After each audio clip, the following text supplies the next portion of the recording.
Boa tarde.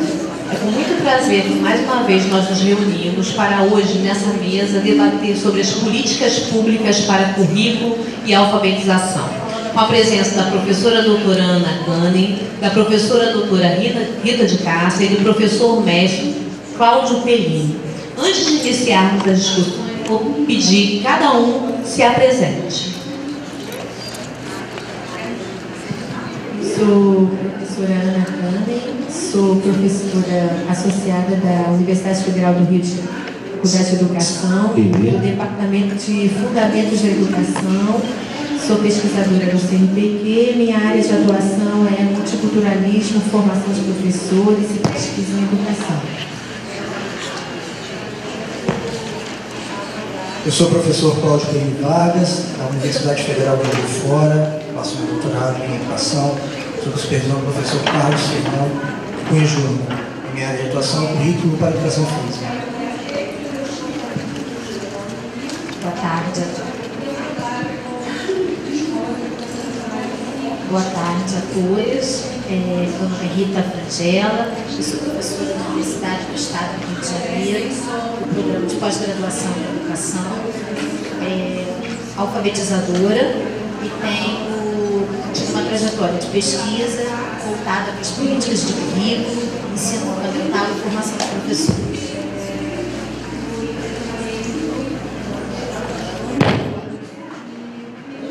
Bom, boa tarde. Boa tarde a todos. Quero primeiro agradecer o convite muito gentil da comissão organizadora desse evento, dizer que estou muito feliz de estar aqui, dividindo essa mesa sob a coordenação da nossa querida Beth Orfindo e com meus colegas Rita Frangella e Cláudio, a quem a gente já conhece há algum tempo. E parabenizo aqui a comissão organizadora, a Laura, a professora Elane. Em nome delas, eu agradeço a todos por esse convite e dou minhas boas-vindas a vocês. Eu preparei uma apresentação que eu vou pedir para o nosso colega Jota colocar, e que é assim, uma breve apresentação em que eu vou tentar fazer uma articulação entre o currículo, que é uma área que eu tenho pesquisado, as políticas curriculares e a alfabetização. Eu dei esse título de diversidade cultural na alfabetização e em políticas curriculares. Como eu falei, eu sou PhD em educação, estou trabalhando agora no Departamento de Fundamentos da Educação, da Faculdade de Educação da UFRJ. Então, como tem aqui uma coisa linda aqui em frente, eu não preciso nem levantar, vocês estão me vendo bem, né? Que tem um teleprompter aqui, então dá para a gente ver aqui, não precisa levantar. Então, isso é um pouquinho sobre mim, né, que eu já falei um pouquinho, e que eu estou muito contente de estar nessa mesa redonda, Políticas Públicas para Currículo e Alfabetização, no Seminário Estadual do Pacto Nacional pela Alfabetização na Idade Certa. Quais são os objetivos? Claro que essa é uma temática muito ampla, então eu fiz um recorte em 3 objetivos. Eu vou um pouco discutir o que é multiculturalismo. Por que isso? Porque nós acreditamos que o currículo e a alfabetização devem levar em conta a diversidade dos nossos alunos, diversidade de raça, etnia, gênero, a nossa própria diversidade enquanto professores, a diversidade das escolas onde trabalhamos, e isso tudo está dentro do que nós estamos chamando de multiculturalismo, que é uma área onde eu tenho desenvolvido as minhas pesquisas em currículo e também com interesse na alfabetização, embora não seja o foco principal. E vou também tentar analisar os significados e as dimensões da alfabetização e do currículo em uma perspectiva multicultural. Ou seja, o que é a gente pensar no currículo a partir dessa diversidade que nós temos nas nossas escolas? O que é pensar a alfabetização dentro dessa perspectiva? E o terceiro objetivo, a gente vai discutir algumas tendências nas políticas de agora, a partir desse olhar multicultural. Ou seja, na terceira parte da minha fala, eu vou tentar indagar em que medida as políticas curriculares, algumas só, têm ou não trabalhado o currículo e a alfabetização nessa perspectiva multicultural. Então, dentro desse primeiro objetivo, o conceito de multiculturalismo tem a ver com pluralidade, respeito e valorização das diferenças, desafio a preconceitos e resposta à pluralidade nas diversas áreas. Então, a gente tem a área da educação respondendo a essa diversidade. Quais as respostas que o currículo dá para levar em conta a diversidade? Quais as respostas que os projetos político-pedagógicos das nossas escolas dão para lidar com a diversidade dos nossos alunos, com a especificidade daquela comunidade dentro da qual a escola está? Então, na verdade, o multiculturalismo, ele é um conjunto de respostas, não é só uma contemplação, tem a diversidade, é que respostas nós estamos dando, enquanto escola, enquanto alfabetizadores, quais as respostas concretas nas nossas diversas áreas, quais as respostas que o professor de matemática, a equipe de matemática dá para incorporar a diversidade dentro do seu conteúdo. No caso, estou aqui com a minha querida Lúcia Tinoco, que eu conheci de nome, tive o prazer de conhecer, num projeto muito importante dentro da área de matemática, na formação continuada de professores, projeto Fundão. Então, que respostas são essas? Que projetos são esses? Na área das ciências, por exemplo, como é que a gente tem incorporado a diversidade dentro do currículo de ciências? Então, dentro de tudo isso, o multiculturalismo é um conjunto de teorias, mas, acima de tudo, um conjunto de práticas, um conjunto de respostas que nós damos à diversidade cultural nas diversas áreas.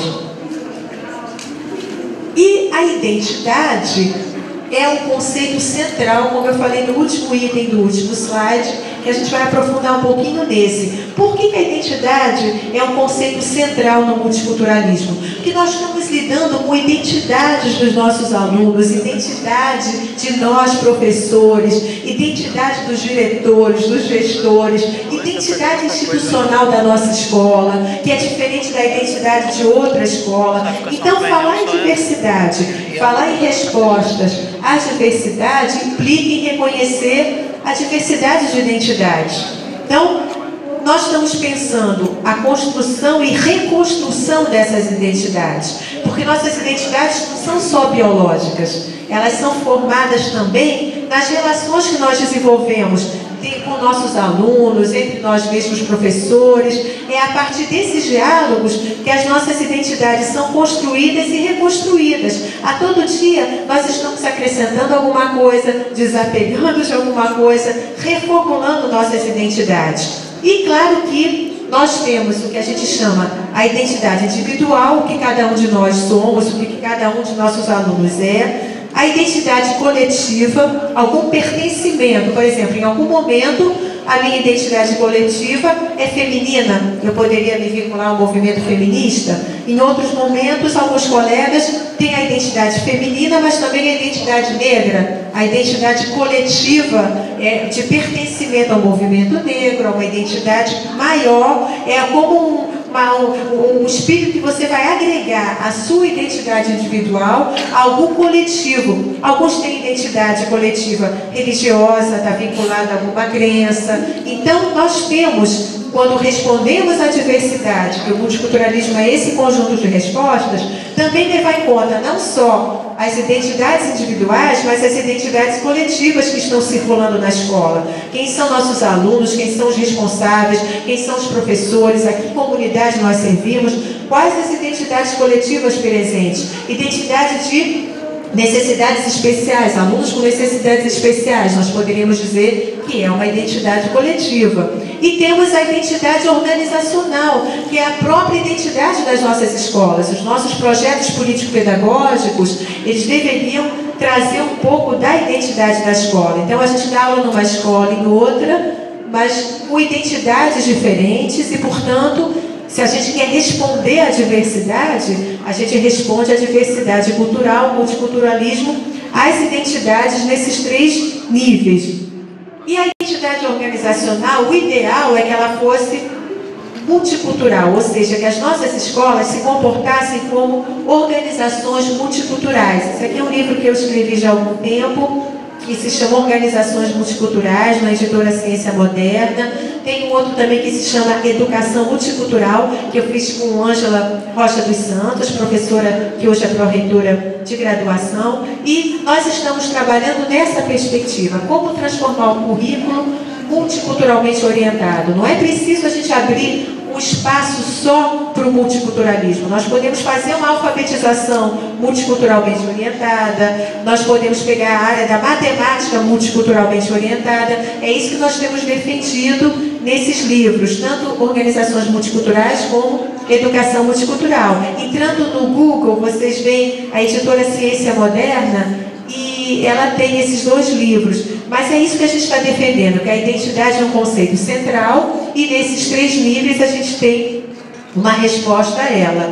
E agora eu vou dar um exemplo, como é que nós podemos multiculturalizar alguns aspectos do currículo, inclusive a alfabetização, para a gente não achar que o multiculturalismo tem que ser uma disciplina à parte, separada, e depois é que a gente vai ver a matemática, o português, aí que a gente vai falar de coisas sérias. Não, a gente pode multiculturalizar. Aí eu já estou no segundo objetivo. Vocês lembram da primeira lâmina que eu disse que eu ia fazer um recorte, que a gente tem em torno de 15 minutos para falar, e eu ia tentar falar do multiculturalismo, a gente já falou um pouquinho isso, as identidades, e agora eu vou dar algumas ilustrações da alfabetização, que é o tema do nosso seminário, como que a gente pode usar essas noções de identidade e essa noção de respostas à diversidade dentro do que eu estou chamando de uma alfabetização multicultural.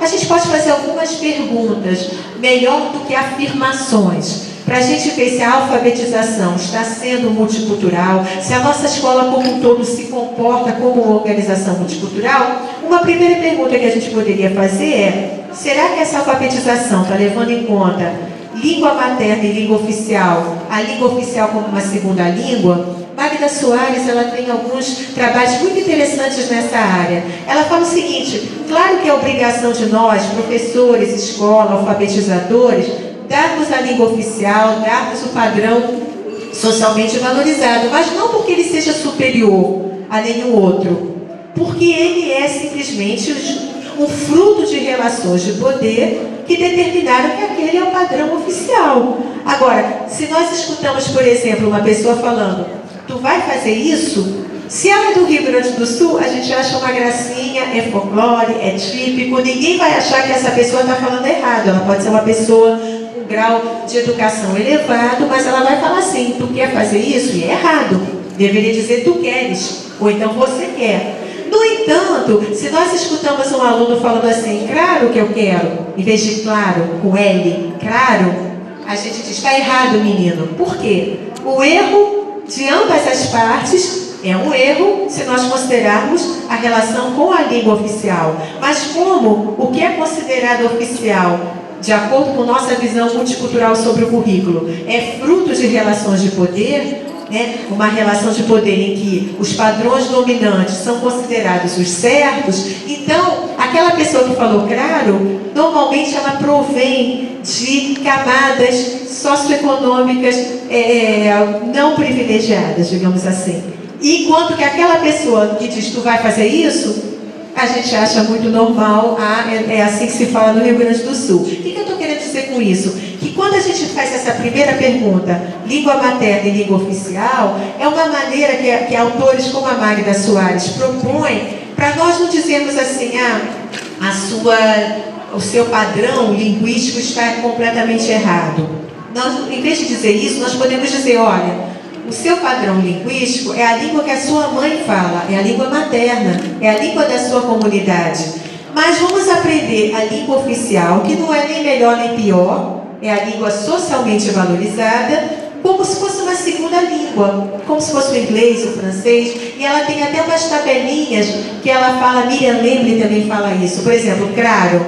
Aí diz: olha, na sua comunidade você fala claro. Aqui, como é que a gente escreve claro? Quer dizer, quando você for escrever uma carta para o jornal, ou você quiser solicitar alguma coisa, você vai usar esse segundo padrão. Com isso, o alfabetizador não deixa de dar o que é considerado a língua oficial, porque a gente está dando a língua do poder, mas ao mesmo tempo não está desqualificando a língua materna, está ensinando a língua oficial nesse processo de alfabetização como se fosse uma segunda língua. É uma maneira de nós provocarmos o diálogo entre essas culturas. Também podemos pensar, será que há representações identitárias nas diversas linguagens? Ou seja, será que nas figuras dos nossos livros de alfabetização, nos jogos que nós utilizamos, nós estamos representando pessoas negras, pessoas indígenas, homens, mulheres, pessoas, casais, por exemplo, de homossexuais. Eu vou dar um exemplo. Uma aluna minha, uma ex-aluna minha da graduação, era professora de educação infantil. Ela multiculturalizou uma das partes do processo de alfabetização dela através do tema família. Ela trouxe várias figuras, uma família, em vez de botar só uma imagem de uma identidade de família socialmente valorizada, heterossexual, ela botou várias figuras. Uma criança com duas mulheres é uma família com identidades coletivas femininas homossexuais.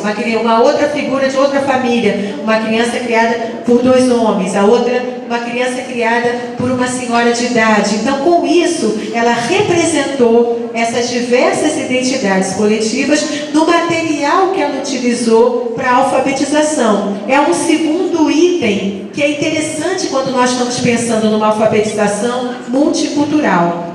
Material didático. Será que ele tem imagens e desafios a preconceitos, o material que nós estamos usando na alfabetização?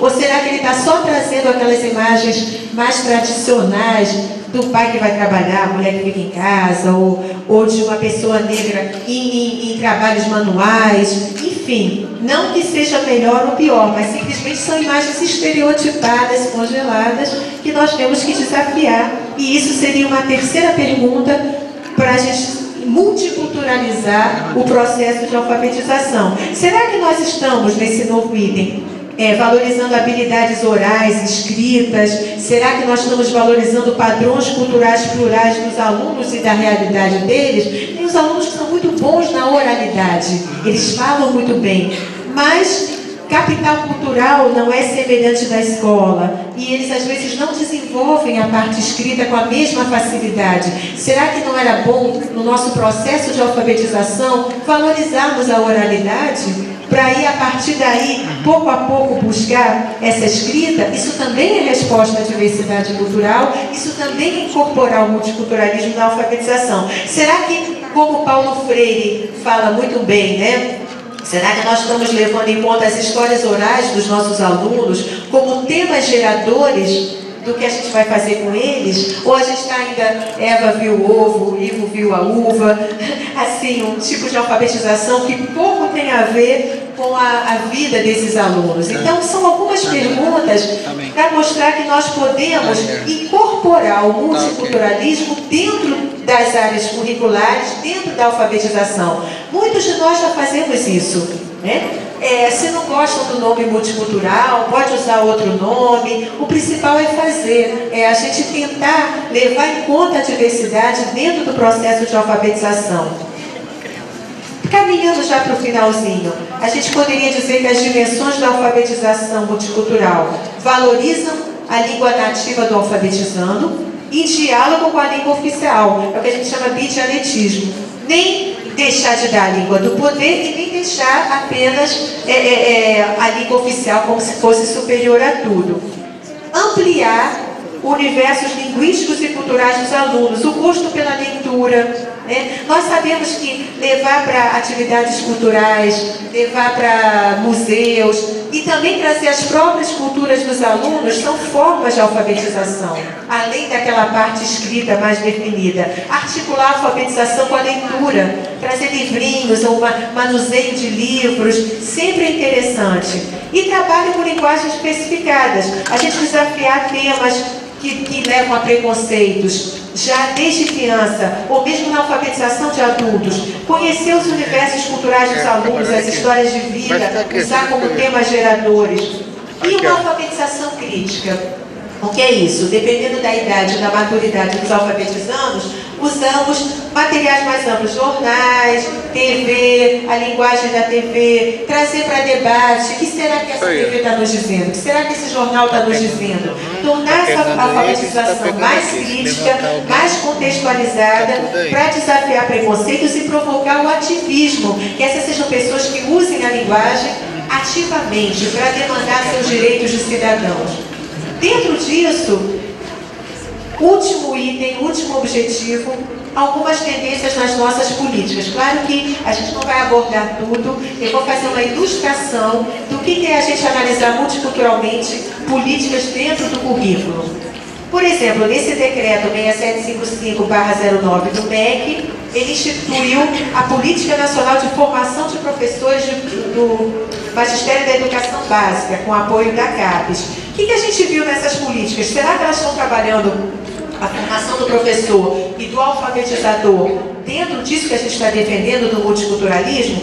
A gente viu uma coisa positiva, uma continuidade positiva com as tendências que a gente já tinha reparado em políticas anteriores, que é uma preocupação com a inclusão, né? Uma preocupação com a diversidade cultural. A gente observa isso logo na introdução do documento. O artigo 2º, inciso 2, ele diz que é o horizonte da formação de professores e, por conseguinte, a gente pode intuir alfabetizadores deve ser num contexto social justo e inclusivo. Só em explicitar isso, a gente já vê como positivo. Já é uma resposta, apenas a nível de intenções, de formar professores, inicial e continuadamente, para valorizar a diversidade. O artigo 3º, inciso 7, também fala de uma importância dessa formação no contexto de uma escola integral e fala compreensão e respeito às relações étnico-raciais.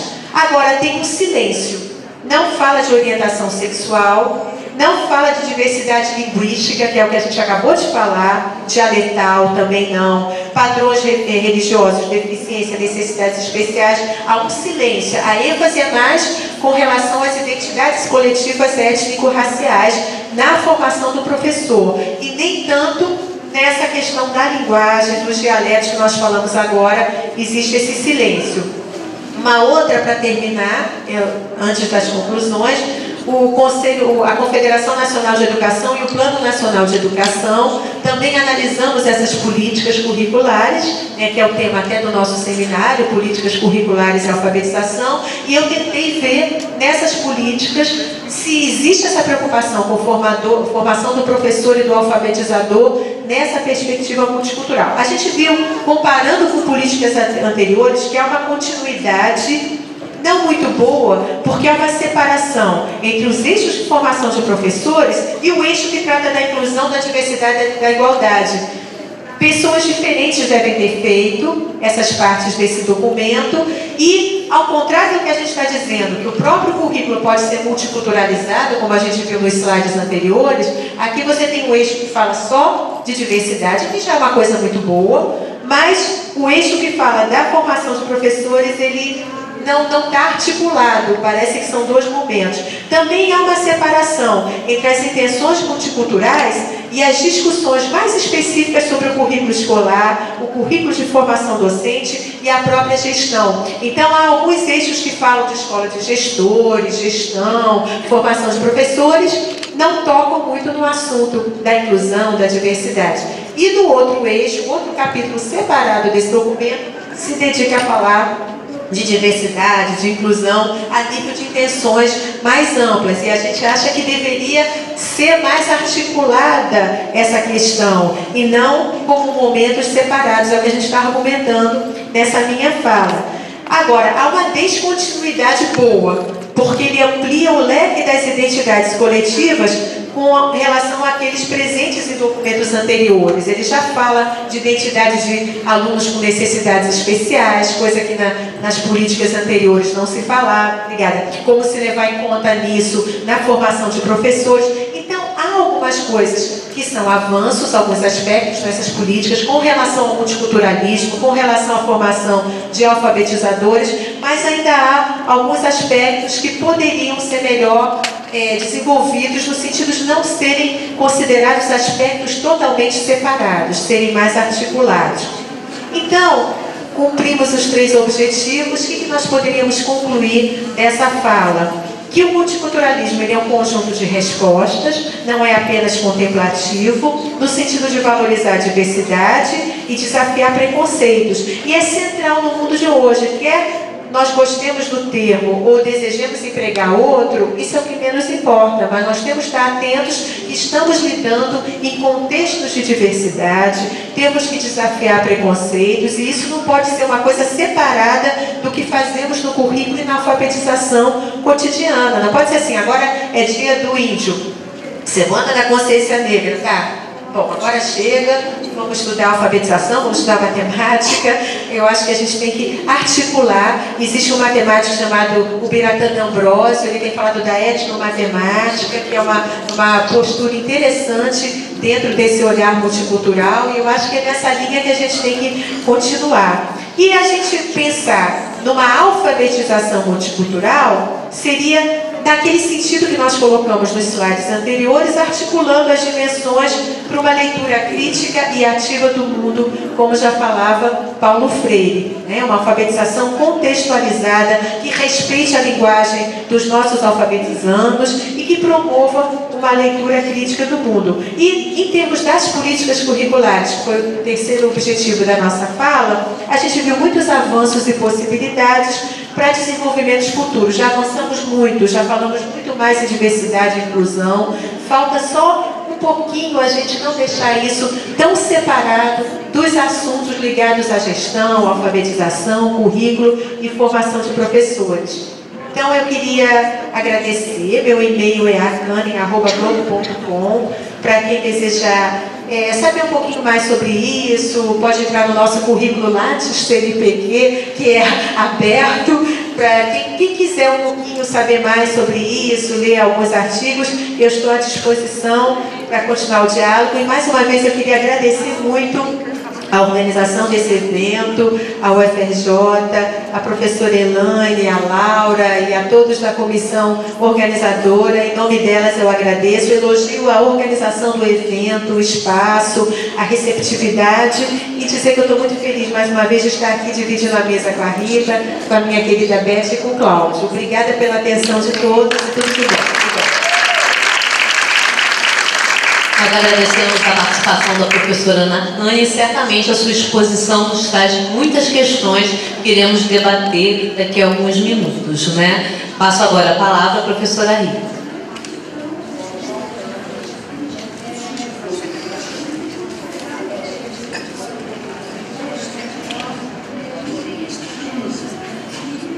Boa tarde a todos. É com muito prazer que hoje estou aqui com vocês, trazendo algumas possibilidades para a gente pensar e debater currículo, as questões de políticas de currículo e alfabetização. Primeiro, eu queria esclarecer que quando eu me apresentei, uma das questões que eu falei assim, alfabetizadora. E aí eu queria marcar que eu acho que mais me mobiliza, tá aqui, é a possibilidade de assumir que também na minha fala eu me encontro na fronteira. Até ano passado, que é bem recente, né? Eu estava em sala de aula, com criança, trabalhando com alfabetização. O que, na verdade, me exigia uma articulação que era trabalhar com as crianças e trabalhar também na universidade, com a graduação, com a pós-graduação. Então, eu falo tentando articular esses dois lados que, durante muito tempo, até enquanto foi possível, eu fui mantendo. Então, falo como pesquisadora do currículo e como alfabetizadora, ou seja, mobilizada pelas questões que nos trazem aqui. E aí, o que eu vou focalizar na minha fala? Na verdade, eu vou trabalhar com a questão das políticas de currículo que têm sido formuladas, como é que elas têm se relacionado com a questão da alfabetização, ainda que não tenhamos um currículo, uma diretriz curricular para a alfabetização, pelo menos nomeada dessa maneira, nós temos tido uma série de produções que focalizam a questão de políticas curriculares, que focalizam a questão da alfabetização. Então, organizei a minha fala, contextualizando a situação, explicando um corte que eu fiz, que também não pretendo aqui fazer um historiar o currículo da alfabetização, não é isso, e trazer algumas questões daquelas com as quais eu tenho me voltado a pensar que, apesar das conquistas, nós temos muito que discutir ainda. Tem muitas questões que nos mobilizam. Então, acho que a gente tem um cenário, né? Porque hoje estamos todos aqui reunidos, o que tem nos mobilizado, e não só nós, no estado do Rio, em torno da questão da alfabetização. Quer dizer, ela tem assumido uma centralidade, inclusive por conta dos constantes, que vem sendo alardeado pela mídia, das avaliações, que sem dúvida nenhuma são expressivas, das comparações internas e externas, e que a gente vai observando, crianças que concluem sem saber ler e escrever, e as nossas indagações. O que a escola produz? Leitores e escritores ou não leitores e não escritores? Quer dizer, diante dessa situação, é preciso que a gente se mobilize, né, para enfrentar e buscar caminho para esses problemas, tendo a atenção para a multiplicidade de fatores que interferem na produção dessa situação. Durante muito tempo, a questão era achar culpados. Nós estávamos entre os primeiros. Nós, professores, alfabetizadores. Por N motivos. Por questões de formação, por falta de embasamento, por desconhecimento. Então, pode parecer que o que eu estou começando a falar já foi tão falado, de novo, mas é para criar o caminho. Criar o caminho para problematizar. Problematizar o quê? Que relações são essas que estão sendo estabelecidas entre as políticas de currículo e a alfabetização? Tendo em vista trazer a questão mais recente, eu escolhi um marco que eu acho que nos ajuda a pensar e a problematizar como isso se desenha hoje. Que aí, o que eu vou apontar como esse marco declarador é a implementação do ensino fundamental aos 9 anos, que já figurava na LDB e também como meta do Plano Nacional de Educação de 2001 a 2011, e que estabelece a entrada da criança de 6 anos no ensino fundamental. E mais recentemente nós temos a instituição da educação obrigatória a partir dos 4 anos e que expõe a necessidade de reconfigurarmos tanto a educação infantil quanto o ensino fundamental, não só na organização e financiamento dos sistemas de ensino, mas na compreensão dos objetivos do projeto político-pedagógico, da avaliação de cada etapa da educação básica. Então, essa ampliação do ensino fundamental para 9 anos, ela é vista como a possibilidade de dar um salto de qualidade na educação, garantindo permanência na escola e aumento de escolaridade, considerando inclusive dados fornecidos pelo SAEB que indicavam e continuam indicando que crianças que frequentam a educação infantil tiveram resultados melhores do que aquelas que iniciaram na escola aos 7 anos.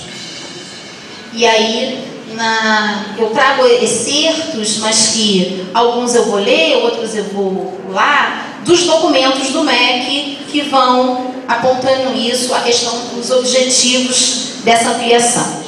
Então, a discussão da ampliação interfere tanto na educação infantil como no ensino fundamental e chama a atenção de que não se trata apenas de transferir as crianças de 6 anos do ensino da educação infantil para o ensino fundamental. Quer dizer, é uma ampliação que exige, além de medidas administrativas, uma discussão ampla. Ainda que seja vista como estratégia de democratização e garantia dos direitos da criança, de acessibilidade e permanência na escola, isso precisa se dar também com a garantia de uma qualidade. E aí exige repensar esses princípios de trabalho. Desde então, que a criança de 6 anos, parece que a gente não tinha criança na escola, né? A criança de 6 anos vai entrar no ensino fundamental. Tamanha a mobilização que às vezes eu me pergunto, e a de 7? Ela não era criança, não? Porque a criança entrou e que estardalhaço. Então, desde essa ampliação e a questão do que fazer com essas crianças de 6 anos no ensino fundamental, são retomadas e se criam, diante dessa demanda, uma série de políticas públicas e de documentos com proposições pedagógicas, que aí entendo também como políticas curriculares, que tem conta de responder essas questões, né? Sobre a ampliação dos anos iniciais de escolaridade, buscando discutir o quê? Que salto de qualidade se almeja? O que se pretende? O MEC organizou vários encontros regionais para discutir essa questão.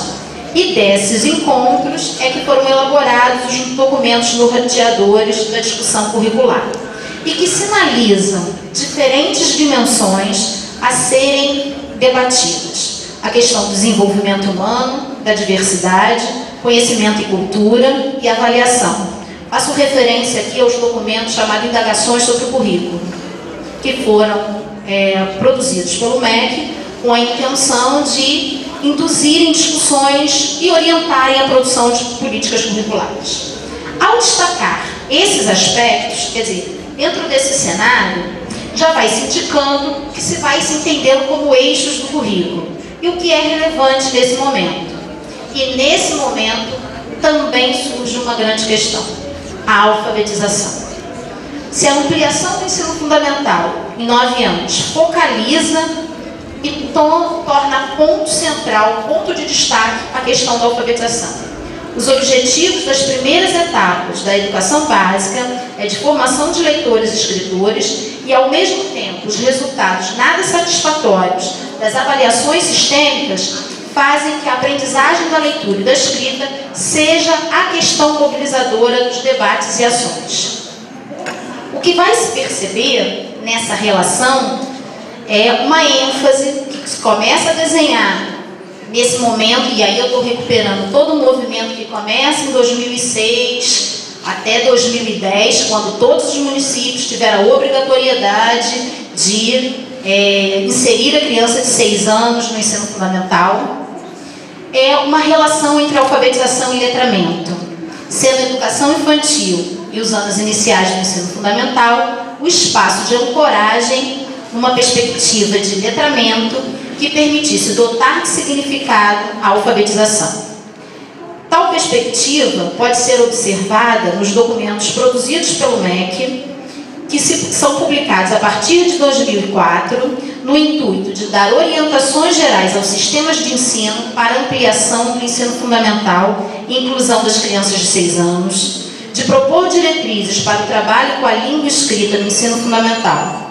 Percebe-se nessa leitura uma preocupação de esclarecer de que essa ampliação do ensino fundamental não se trata da adoção de métodos de modelos de alfabetização já desgastados e criticados. Para tanto, o que se discute é um processo de alfabetização baseado nas questões do letramento, do desenvolvimento da habilidade de leitura e escrita das palavras, frases e textos em sala de aula, a aquisição do sistema de escrita e o desenvolvimento da consciência fonológica, o desenho e a brincadeira como formas de linguagem a serem exploradas no processo de alfabetização. Na verdade, isso que eu estou apontando está no documento do MEC de 2009 sobre orientações para o trabalho com a língua escrita, sendo elencados como as dimensões fundamentais para esse processo. Então, discutir a alfabetização interrelacionada ao letramento, sem dúvida nenhuma, desenha um novo horizonte de objetivos traçados para a aprendizagem da leitura e da escrita. Quer dizer, apropriar-se da língua escrita, da compreensão do uso da escrita, fica evidente toda uma preocupação em dotar a alfabetização para que ela avance de modelos mecanicistas. Temos conquistas. Entretanto, há o destaque para a necessidade de aprofundar a discussão sob pena de uma concepção estritamente escolarizada de letramento ou a banalização de ações que envolvam a leitura e a escrita. Achar que somente por imersão a eventos de letramento as crianças naturalmente aprenderão a ler e escrever é conclusão simplista e, ao invés de promover o avanço nas discussões sobre a alfabetização, a descaracteriza, distorcendo-os. Quer dizer, dentro dessas discussões, vão se colocando desafios à escola na formulação de políticas curriculares para a alfabetização. Há uma tensão que precisa ser discutida com profundidade, que é a própria ideia de qualidade de educação que a gente está defendendo. Então, é preciso aqui também evidenciar qual é a concepção de currículo que eu estou chamando a atenção. Quer dizer, qual é a concepção de currículo que orienta a minha leitura desses documentos.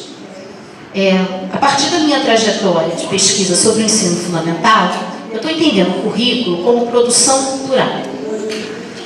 Currículo não é seleção de cultura, já dada e pronta. Ele produz cultura. Ele é espaço-tempo de negociações que hibridizam discursos, incluindo aí concepções e práticas produzidas em diferentes contextos que concorrem para a sua produção. Ou seja, a produção de um currículo é uma produção multifacetada e que não se encerra na esfera da produção do texto da política, mas envolve contextos de influência e a prática cotidiana desenvolvida nas escolas, não como fornecedora de dados e indícios, mas como partícipes desse processo. Ao trabalhar com essa concepção, eu tenho dialogado com alguns autores que vão analisar a questão da cultura e que me permitem uma articulação que eu vou defendendo a ideia de currículo como enunciação cultural, como fenômeno discursivo. Então, quando eu chamo currículo de enunciação, eu assumo que currículo é movimento, diferimento e significação. Como produção política e discursiva, o currículo é terreno de luta. Luta pela significação que mobilizam eu e o outro. Ou seja, é processo dialógico, onde os sentidos não são e nunca serão transparentes. São produzidos em meio à negociação, à articulação. O que se produz ao produzir um currículo não é nem uma visão, nem outra, mas uma produção híbrida, que já não é nem uma, nem outra. À medida que esse eu e o outro, que aqui alusivamente eu estou usando, eles não são inimigos em luta, mas são adversários legítimos em disputa. É um processo contingente, um ato de anunciação. Então, diante disso, é que passo a destacar algumas tensões que vão se desenhando nas políticas curriculares para a alfabetização, seguindo o rastro desses movimentos a partir do marco que eu elegi, que é a instituição do ensino fundamental de 9 anos, até as recentes ações que hoje mobilizam a todos nós compromissados com a alfabetização e que entrecruza com as questões curriculares. Então, dessa forma, não quero apontar nem erros nem acertos, mas observar sentidos, nem observar os sentidos como dados, que também advogar esse papel incorreria naquilo que já alertei antes, os reducionismos, que esvaziariam o espaço político de produção coletiva. Meu objetivo é indicar algumas questões que se põem na negociação, tal como eu entendo que se produz política de currículo. Então, eu destaco aqui 3 questões que eu vou chamar de deslizamentos de sentido, que vão ajudar a compreender a centralidade que vão ganhando centralidade nas propostas curriculares. Tratam-se dessas 3. Primeiro, do ciclo da infância ao ciclo de alfabetização. Isso fazendo a leitura dos documentos do MEC. Segundo, do direito à educação ao direito à aprendizagem. Terceiro deslizamento, educação, ensino e conhecimento. Primeiro, do ciclo da infância ao ciclo de alfabetização. Ao trazer o tema da infância, eu estou recuperando aí uma trajetória de estudos, não só meus, mas da área da educação, que vem voltando o olhar para a criança, para a infância, no sentido de entendê-la como sujeito cultural, que ela não é mais fruto nem representação de uma cultura que é externa a ela e que ela incorpora, mas que ela se constitui enquanto produtora de cultura nas interações que estabelece. Aí a gente pode destacar as contribuições da sociologia da infância, que a despeito da multiplicidade de perspectivas dos estudos que se agrupam sob esse nome, tem argumentado sobre a necessidade de dar visibilidade à criança, não só atentando para os aspectos relativos ao seu processo de desenvolvimento, mas destacando a sua ação social, a partir da experiência que a criança tem, o que nos permite entender a criança não só como ator individual, mas social, num processo cultural de construção do ofício de ser criança. Então tem toda uma discussão aí que vai chamando a atenção para a questão de como as crianças têm modos próprios de inteligibilidade e como é que isso problematiza a produção cultural e a criação de uma cultura da infância. Daí, não se trata só observar a infância como uma categoria geracional, mas numa pluralização através de um novo status. Por que eu trago a questão da infância? Os primeiros documentos que tratam do ensino fundamental de 9 anos, eles se voltam para a discussão da infância.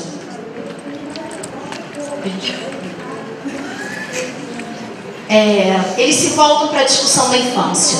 Eles discutem a infância, eles trazem a questão de que é fundamental estudar o que significa infância, para pensar, a partir daí, o processo de formação.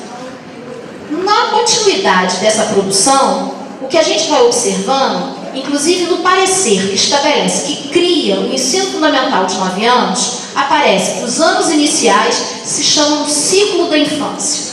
Contudo, no desenvolvimento, em outros documentos mais recentes, a gente vê a questão da infância desaparecer. E junto com ela, a ludicidade, a música, a brincadeira, o desenho. Há uma focalização na questão do ciclo de alfabetização. E aí, uma centralidade no aprender a ler e escrever, sem ser tangenciado pelas questões da infância. Acho que esse é um ponto que nós temos que discutir. Inclusive, porque secundarizar as discussões a partir da infância, ela reduz a potencialidade, inclusive da articulação, alfabetização e letramento. Discutir um currículo de alfabetização implica não só discutir metas, conteúdos, encaminhamentos didáticos, mas uma discussão ampla sobre outras dimensões que deem conta da multireferencialidade do processo de alfabetização, pensando inclusive nas infâncias plurais. E aí sou mobilizada por uma fala muito conhecida do Boaventura de Souza Santos, que diz que nós temos o direito de ser iguais sempre que a diferença nos inferioriza, mas temos o direito de ser diferentes sempre que a igualdade nos homogeneiza. Vou fechar em 2 minutos, tá? Que não vai acontecer. Eu vou me esforçar. Segundo ponto. Do direito à educação ao direito à aprendizagem. Por que isso? Porque a questão do direito da educação, ela sempre foi um marco. É um direito de todos, é um direito humano, o direito de formar-se. Quer dizer, o acesso à educação como direito, ele sempre foi balizador e sempre esteve presente da Constituição Federal a outros documentos.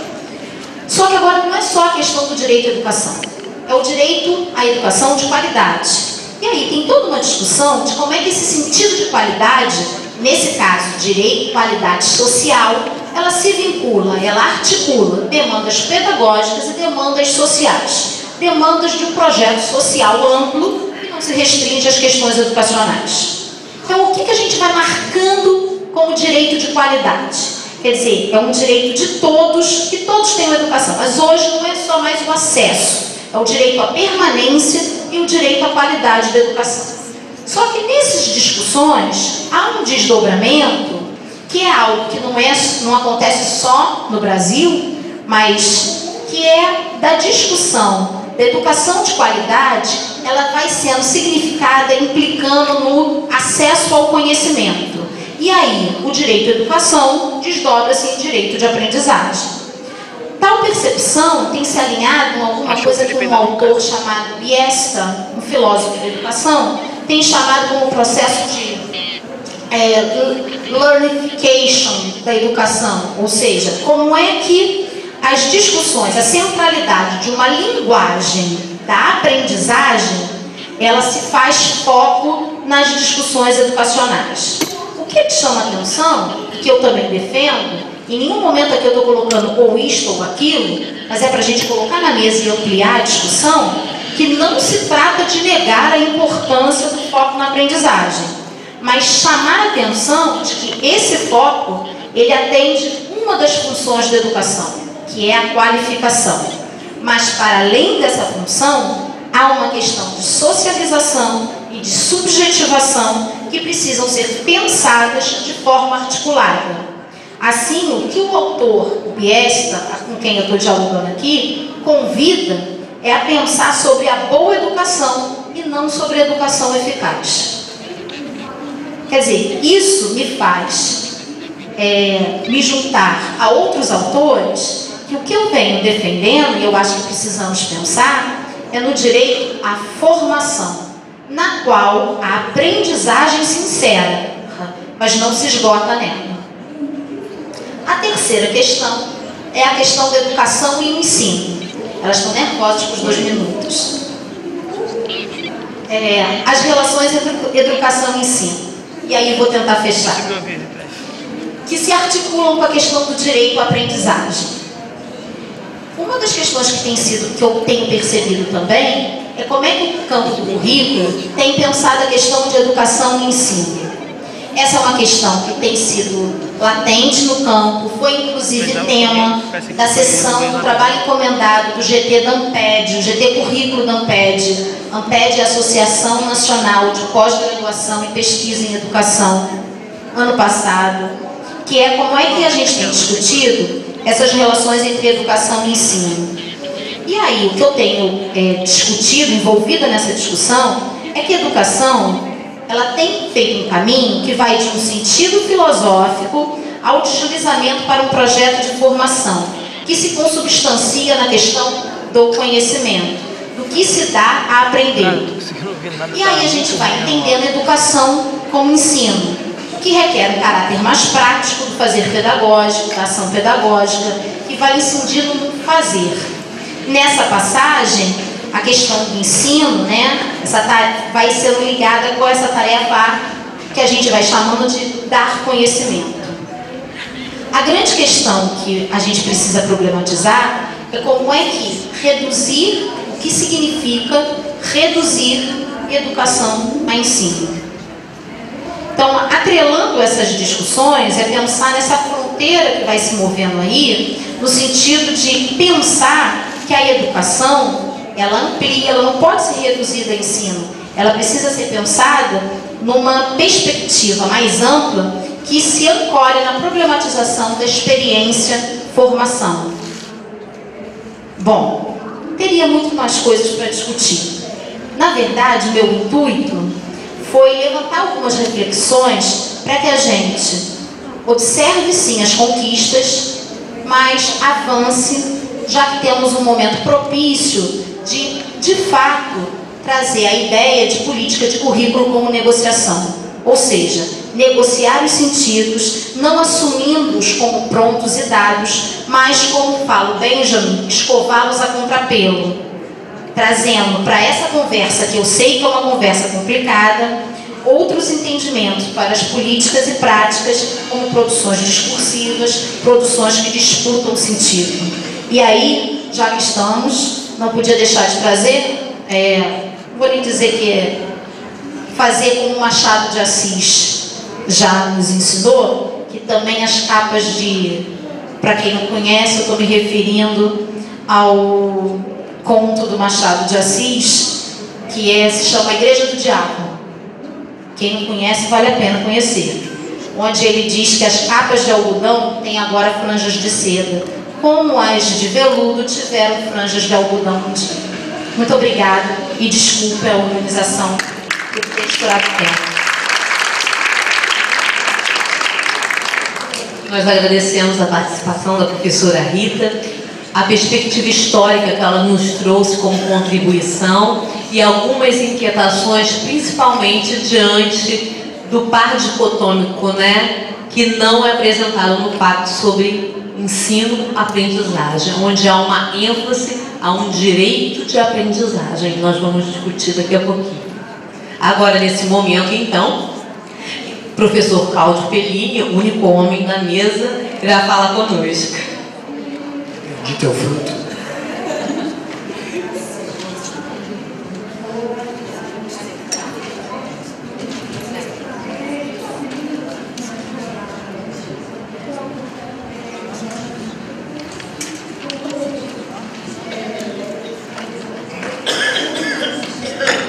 Eu não imaginava que eu ia descer a Serra de Minas para sentir frio no Rio de Janeiro.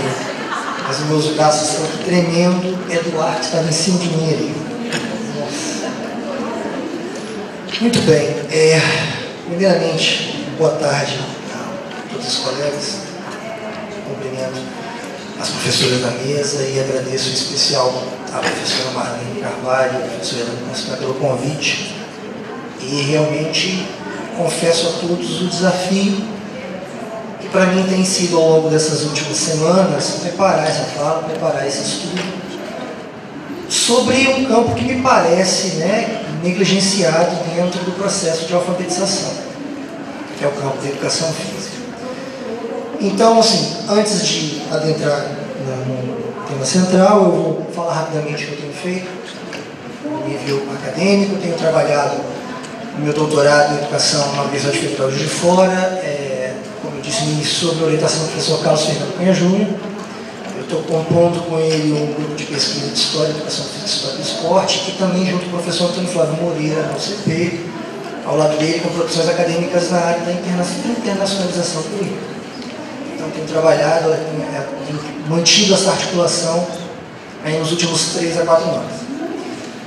Muito bem. Como eu disse, realmente é um desafio para mim estar aqui diante de autoridades na educação, né, de reencontrar professores, né, como o caso da professora Mecânica, para mim são figuras assim, muito especiais na minha trajetória, quando nós dividimos ali muitas experiências ao lado de um periódico de educação que eu tive o prazer de editar em Juiz de Fora, e a professora Mecânica sempre muito solícita com seus pareceres, suas orientações, suas dicas. Então é realmente um prazer enorme estar aqui do seu lado, professor.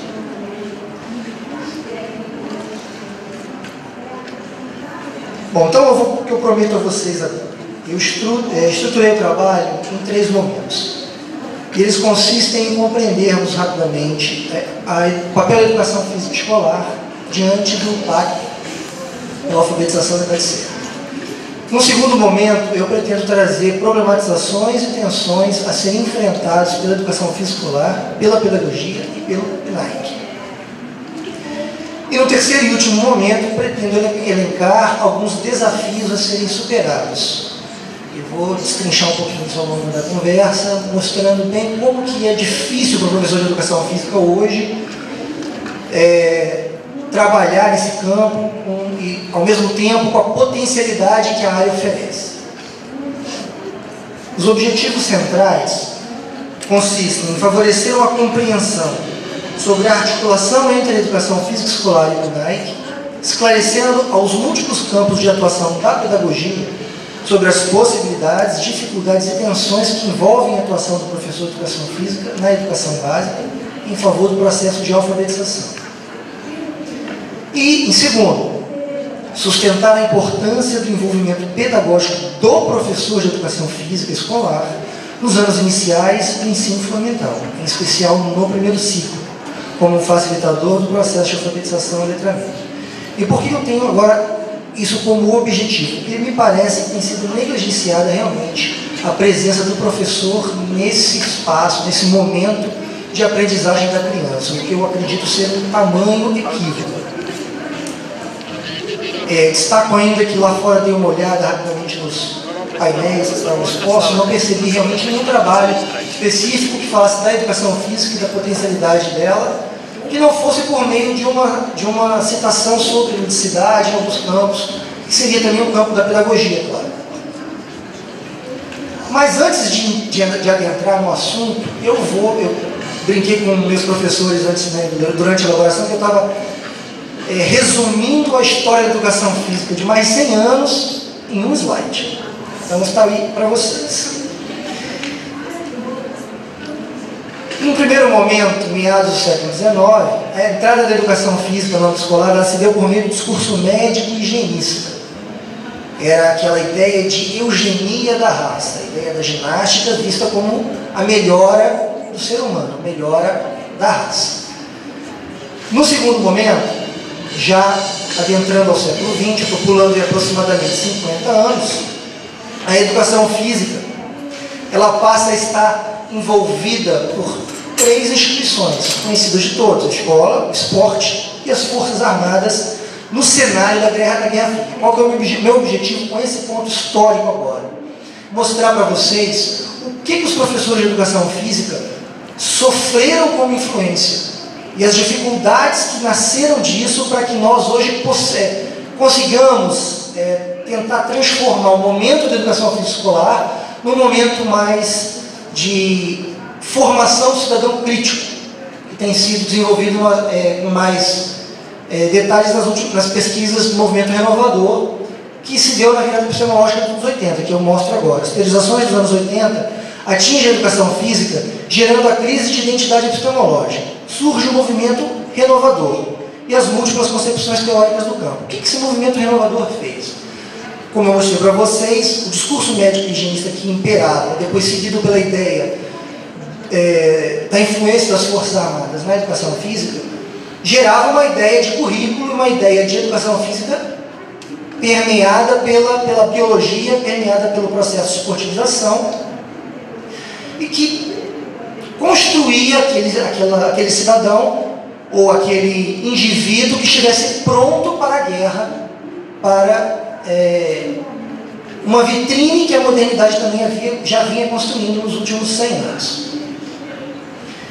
Após o movimento renovador, a gente pode subdividir o campo da educação física. Eu vou fazer um resumo do resumo e mostrar que existem 4 concepções básicas. Qualquer outra que possa existir, eu me arrisco a dizer que não estaria distante dessas 4 que eu vou colocar para vocês agora. A primeira seria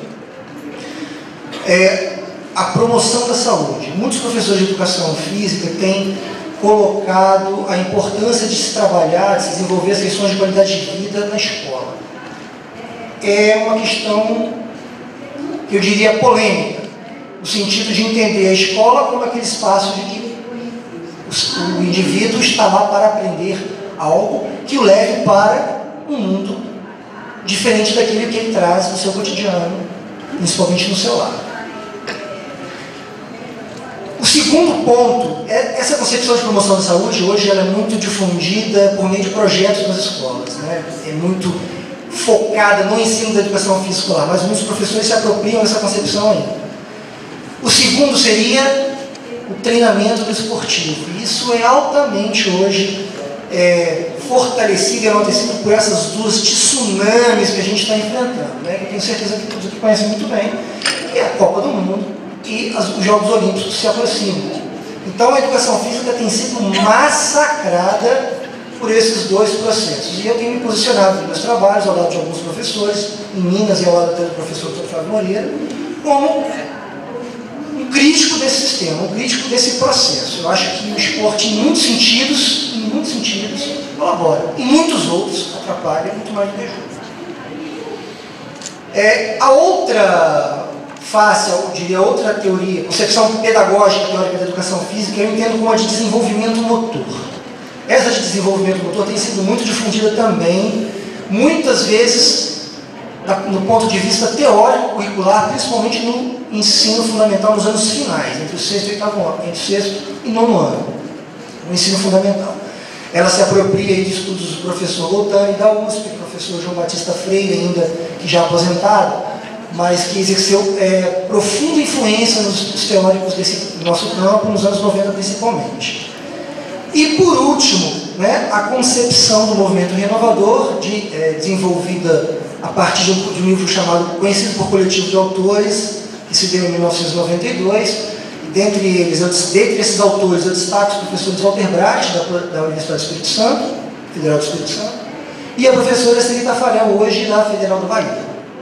Eles, entre outros autores, que passaram a trazer a ideia de ruptura com esse paradigma biológico, o paradigma esportivizador escolar.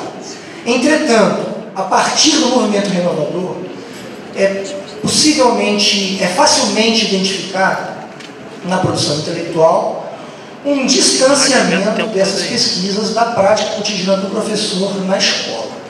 Então, destaco como último ponto da nossa história o distanciamento entre a produção intelectual pós-1992 e os professores de educação física herdeiros de uma geração tecnicista e esportivizadora. Então, essas referências embaixo, para que todos possam acompanhar.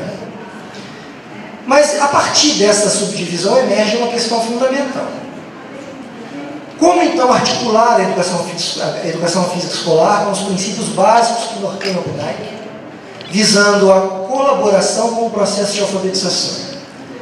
Eu me arrisco a dizer que, primando por um equacionamento entre as práticas pedagógicas esportivas, eu não estou aqui para ir contra o esporte, porque ele tem o seu papel de inserção social, ainda que mínimo, diante do que a própria alfabetização, o letramento e o ganho de conhecimento pode trazer para o aluno de escola, e as atividades voltadas para a psicomotricidade e ludicidade infantil, em especial no primeiro ciclo. A psicomotricidade e a ludicidade seria uma subdivisão mais específica da perspectiva teórica do desenvolvimento motor, que eu elenquei para vocês anteriormente. As concepções críticas desenvolvidas a partir do coletivo de autores, elas se subdividem em muitas outras, como a perspectiva crítico-superadora, a perspectiva crítico-emancipatória, entre outras perspectivas culturais. A gente pode aí verificar que na teoria mesmo viria talvez os estudos do nosso conhecido Stuart Hall. Mas de que forma que isso poderia se dar? De que forma esse desenvolvimento do aluno por meio dessas perspectivas poderia acontecer na escola? Eu vou destacar a ideia de desenvolvimento psicomotor, longe da intenção de promover uma ideia voltada ao tecnicismo. Não se trata disso. Se trata de entender hoje a educação física realmente também como uma ferramenta de apoio à aquisição das habilidades de alfabetização. Perdão, das habilidades de leitura e escrita. Então, com atividades lúdicas que visem o desenvolvimento motor nos discentes.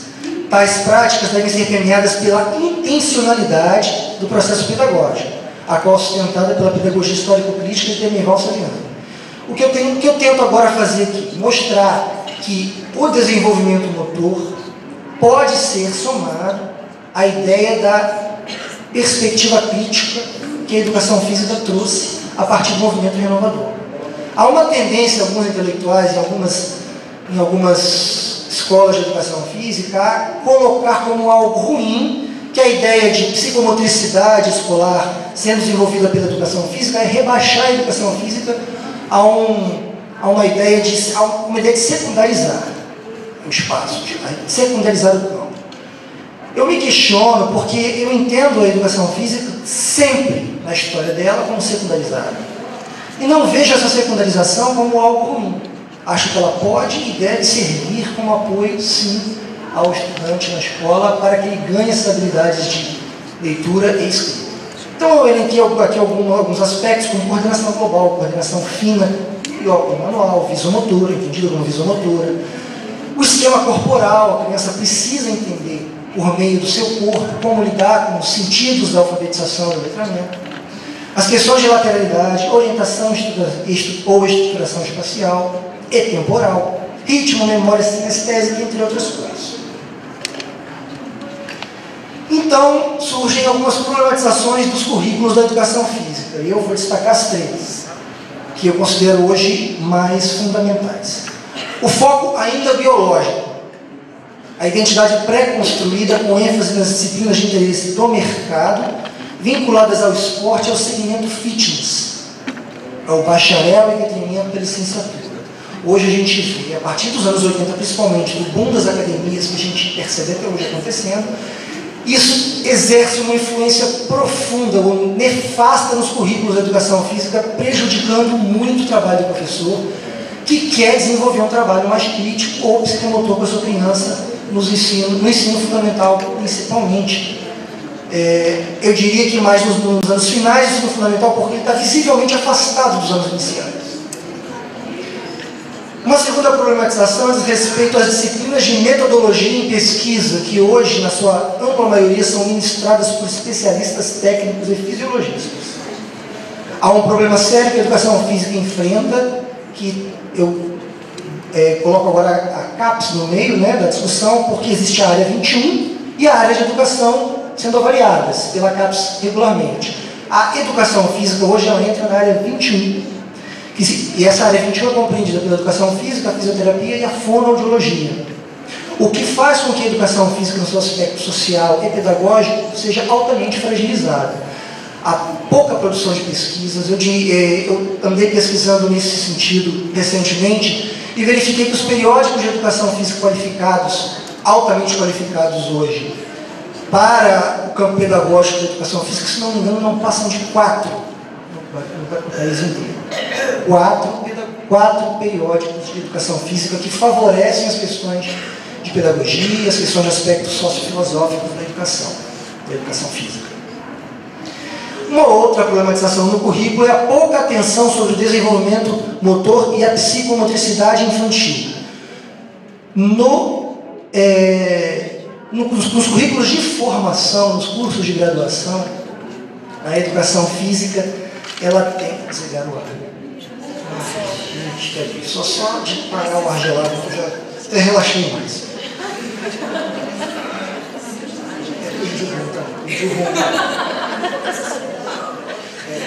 Dividindo a solidariedade. Bom, a pouca atenção sobre o desenvolvimento motor e a psicomotricidade infantil nos currículos de formação. Isso é agregado já ao massacre que a educação física sofre pela questão mercadológica, pela questão da esportivização.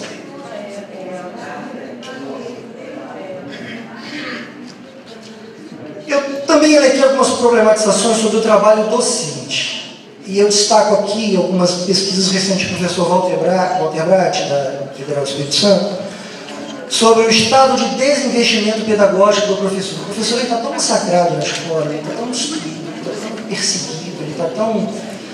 que ele não se coloca mais o valor que ele tem, ele não consegue enxergar. Não há forças nele para que ele encontre realmente um caminho mais seguro para desenvolver essa questão crítica ou mesmo a questão da psicomotricidade como apoio na escola. Um outro ponto no trabalho docente importantíssimo é a ausência de estrutura e material didático-pedagógico para o trabalho com a psicomotricidade escolar. E a dificuldade na aquisição e no uso de instrumentos específicos de avaliação e controle do desenvolvimento psicomotor. Existem algumas pesquisas, principalmente vindas de Portugal, o professor Vitor da Fonseca, da Universidade de Lisboa. Ele apresenta uma série de instrumentos que são possíveis de ser adquiridos pela escola de se realizar essas avaliações. E aqui eu reforço com a intencionalidade tão difundida pela pedagogia histórico-crítica. Se a gente vai trabalhar com a psicomotricidade, com o desenvolvimento motor e a psicomotricidade, a gente precisa entender que a gente tem que partir de um ponto e chegar em outro. Isso está em qualquer avaliação. Na psicomotricidade, isso não é diferente. O que acontece é que muitos professores já massacrados na escola tendem a fazer o famoso rola-bola e acreditar que essa prática pedagógica desprovida da intencionalidade pode surtir algum efeito. Ela até sim surte, porque o esporte, como eu falei, também tem seu valor. Elas são, quando eu falo desse reprodutivismo, é justamente desse reprodutivismo da ideia de sociedade e de competição que nós vivemos e que são massacradas ainda mais hoje pelos mega-eventos que se aproximam. E uma última problematização sobre o trabalho docente consiste na falta de clareza sobre os critérios teórico-pedagógicos que norteiam essa prática docente no interior escolar. O professor não sabe o que fazer. E pelo afastamento das pesquisas que eu destaquei aqui, o professor não encontra hoje subsídios. O que ele vai fazer? Se ele começa a fazer com a criança a prática pedagógica do esporte, ele é criticado pelos intelectuais. Só que os intelectuais hoje, do campo crítico superador principalmente, não apresentam o como fazer. Mas essas pesquisas, como elas já têm aí cerca de 20 a 25 anos, é como se na crítica a vara envergasse para o outro lado. Então, dizem alguns que ela ainda vai se normalizar e que isso ainda vai atingir um resultado mais satisfatório. Isso só o tempo nos dirá. Também elenquei algumas tensões políticas. A tentativa de retirada, observem isso que acontece no estado de Minas Gerais com bastante frequência.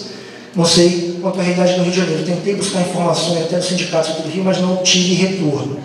A tentativa de retirada ou diminuição da carga horária da educação física dos anos iniciais, da educação básica, baseadas no CNE, Resolução 7 de 2010.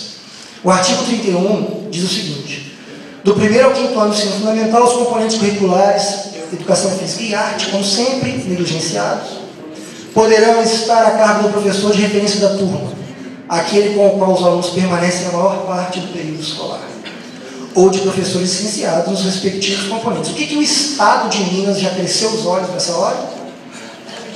No deslocamento dos professores, dos mínimos professores de educação física que estavam atuando nos anos iniciais, eles foram deslocados para os anos finais do ensino fundamental e para os anos do ensino médio, fazer com que as vagas do último concurso fossem suprimidas e desaparecessem. Muitos professores designados perderam seus empregos, eu fui um deles. De um dia para o outro, a minha vice-diretora da escola que eu estava como designado, me telefonou e falou: olha, amanhã você não precisa vir mais não. Assim. No dia seguinte eu não tinha mais trabalho. Exatamente. Isso realmente me chocou e é um momento até que eu desabafo um pouco, né, com as colegas essa situação. E as professoras que estavam nos anos iniciais trabalhando com os anos iniciais no primeiro ciclo, em algumas escolas, também foram retiradas na cidade de Juiz de Fora e foram deslocadas para outras escolas, e as professoras regentes, em geral pedagogas, assumiram essa prática da educação física. E isso gera, no meu entendimento, um problema muito sério. Vejamos, na medida em que se observa o constante... Acho que eu pulei, deixa eu ver se eu não pulei. Não, pulei não. Na medida em que se observa o constante enfraquecimento curricular da educação física, concomitante às práticas pedagógicas dos próprios professores do campo, as quais são estigmatizadas negativamente pelo famoso rola-bola, o professor que só rola-bola, abrem-se espaço para os questionamentos políticos e epistemológicos sobre a manutenção da disciplina dos anos iniciais. Ora, o governo não perdeu tempo. Elementar. Torna-se menos complexa para as decisões políticas a fragilização gradativa do currículo da educação física, ao mesmo tempo que se sobrecarrega o currículo da pedagogia com metodologias do ensino da educação física, ao invés de reestruturar as escolas para a melhor atuação conjunta dos professores em ambos os campos. Isso, por exemplo, é nítido lá em Minas Gerais. Os currículos de pedagogia já estão absorvendo as metodologias de educação física para que as professoras possam, inclusive, ministrar essa aula nos anos iniciais, principalmente. Agora, eu vou confessar mais uma coisa para vocês. No início do ano, eu fui chamado para compor um corpo docente de graduação numa determinada universidade particular, no interior de Minas. E quando eu fui convidado, eu pensei, pô, que legal, né? Vou para a graduação, vou trabalhar na graduação, deve ser bacana, né? Para mim vai ser um momento ímpar. E aí eu descobri que, né, no detalhe das conversas, que era para trabalhar no curso de pedagogia. Aí eu falei, poxa, que legal, né? Na minha ingenuidade no momento, que legal, vou de repente poder levar o conhecimento da educação física, o conteúdo da educação física, para que as supervisoras pedagógicas possam também, vamos botar, perdoe minha palavra, cobrar dos professores de educação física uma postura mais adequada dentro das escolas. E fui descobrir que não era bem para isso que eu estava sendo chamado, né? Eu estava sendo chamado para ir talvez contra o meu próprio campo, né? Mas isso ainda está em estudo, eu ainda não disse nem sim nem não, mas as questões do trabalho também me impelem, isso é complicado, e eu ainda preciso resolver melhor como que eu vou lidar com essa tensão. Então temos um seguinte cenário: o confronto de interesse pelo espaço de trabalho entre as classes, gerando no interior escolar um acirramento de disputas que fragmenta ainda mais o campo educacional. Como eu falei, no estado de Minas, professores regentes recebem a mais pela função assumida da educação física, um cargo completo de 16 para 20 horas, enquanto os professores de educação física são deslocados, como eu já disse, para os anos finais do ensino fundamental. Quem perde ainda mais com isso tudo, naturalmente, os próprios alunos, que passam a ser interseções nesse campo de disputa acirrada no interior escolar, de mal-estar entre as pedagogas e entre os professores de educação física. Já caminhando para o final da minha apresentação, eu, solicitado também pela coordenação do evento, elenquei algumas problematizações sobre o PNAE, uma leitura mais cuidadosa do próprio pacto. E eu destaquei 4, na minha percepção. A expectativa centrada no professor alfabetizador, o que pode gerar negligência quanto ao investimento estrutural das próprias escolas. É a primeira. A segunda, projetos de grande envergadura, no meu entendimento, tendem ao distanciamento entre quem elabora e quem o executa, o que pode se tornar um ponto de dificuldade na concretização dos objetivos. No último ano agora, eu participei também de um grande projeto no estado de Pernambuco, eu junto com o meu orientador e mais uma equipe de profissionais da Federal de Pernambuco, e junto com o CAED, lá da Universidade Federal de Juiz de Fora, nós trabalhamos no projeto Parâmetros de Educação Básica no estado de Pernambuco e na reformulação curricular, na educação física, junto com as 17 sub-regiões de lá. Então, esse foi um cuidado que nós tentamos ter ao longo do processo, que naturalmente tinha esse gigantismo. Nós estamos escrevendo, planejando para quem? Para quem executar, onde executar, como executar. Mas o processo foi envolvido por um diálogo muito interessante.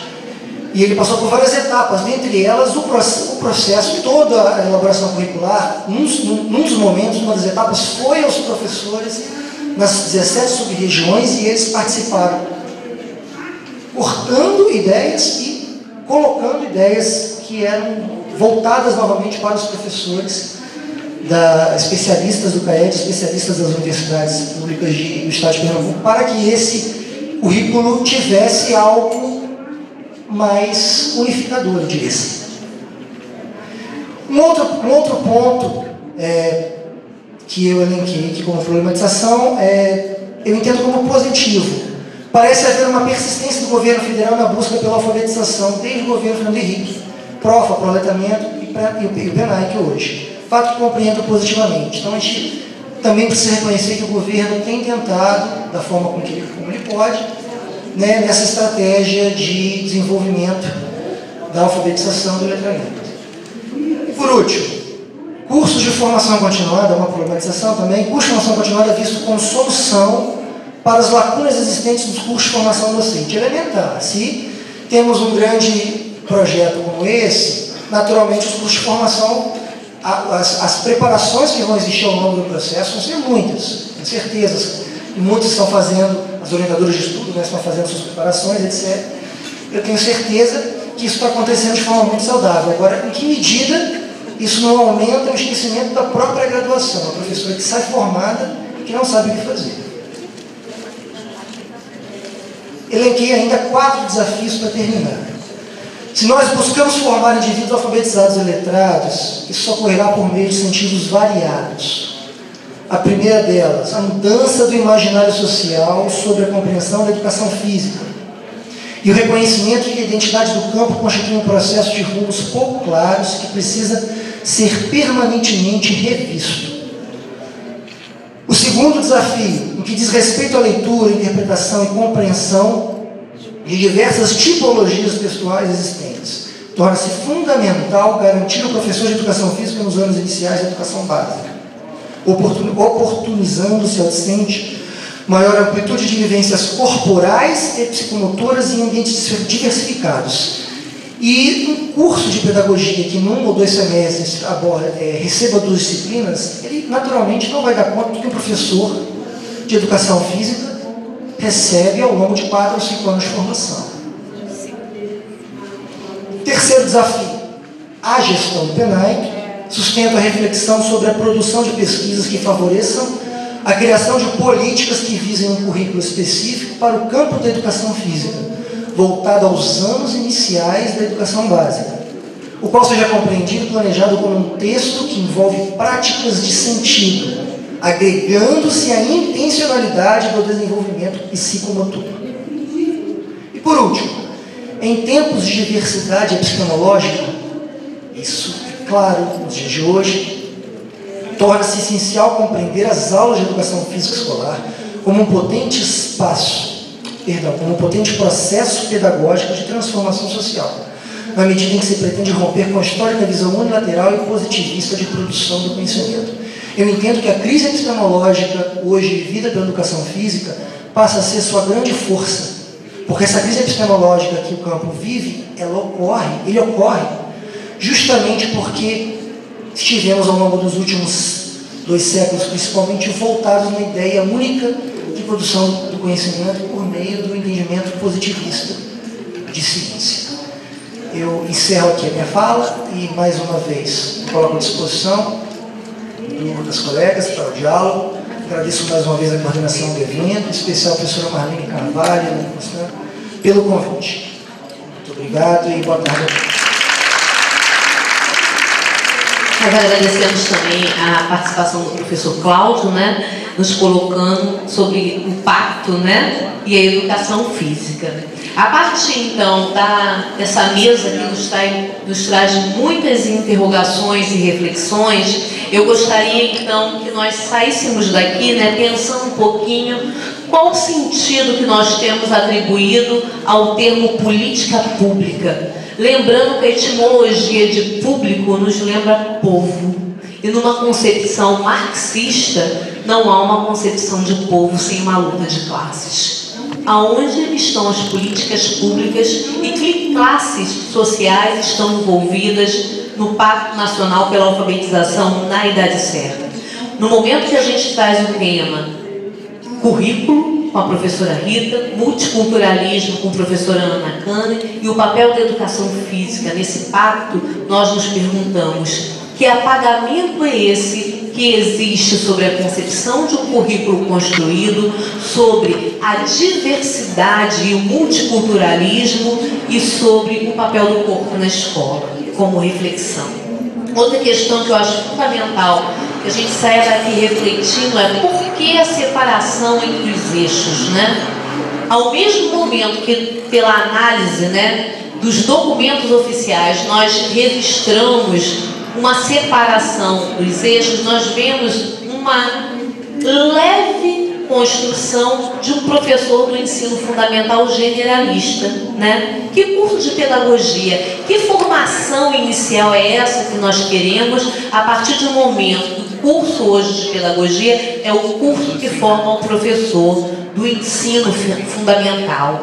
Outro grande desafio que a mesa também nos coloca, enquanto professores formadores e alfabetizadores, é conhecemos as práticas de leitura e escrita dos nossos alunos de classe popular, desses diversos sujeitos que compõem a nossa sala de aula.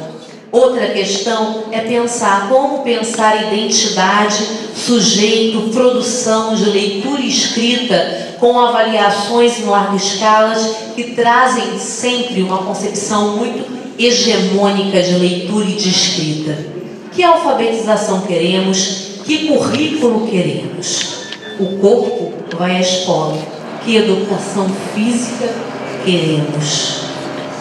Outra questão que precisamos pensar: que ensino de educação infantil queremos, né? A professora Rita nos trouxe uma ênfase sobre o documento do ensino fundamental de 9 anos, sobre o ciclo de infância e sobre o ciclo de alfabetização. E a interrogação que eu deixo é que, será que pelas franjas nós estamos retornando ao final dos anos 80, quando a educação infantil era chamada de pré-escolar, e na verdade, sem uma concepção de infância e de educação infantil que estamos fazendo, não é na verdade uma pré-alfabetização? direcionados ou pressionados pelos organismos internacionais e pelos rankings de letramento dos diversos países, ou por meio também do conceito de analfabetos para países ditos poucos desenvolvidos e iletrados para países do continente europeu ou mais desenvolvidos? Por que a ênfase tanto na leitura e não na escrita? Será que não há o direito da classe popular de escrever, ou seja, de dizer-se dentro de uma sociedade letrada?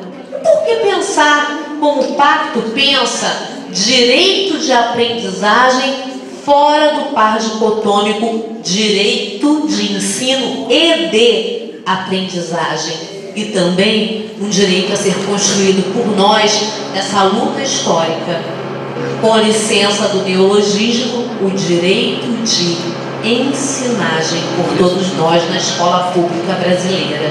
Nós agradecemos muito, gostaríamos com certeza de continuar o debate, mas infelizmente não poderemos fazê-lo. Mas todos nós estaremos à disposição e lanço um desafio à mesa, que esse diálogo aqui se torne um texto, né? E que possa chegar às redes. Nosso muito obrigada à Rita, à Ana, ao nosso professor Bendito Fruto, né? Brincando aqui com o Cláudio e registrando o orgulho de ter Ana Cânia, minha professora de Cláudio, nessa mesa, mostrando a boniteza, como dizia Paulo Freire, do que é ser professor e formar professores, né, Ana? Nosso muito obrigada a todos vocês, tá? E muito obrigada a todos vocês aqui pelo silêncio, pela escuta responsiva e reflexiva. Muito obrigada.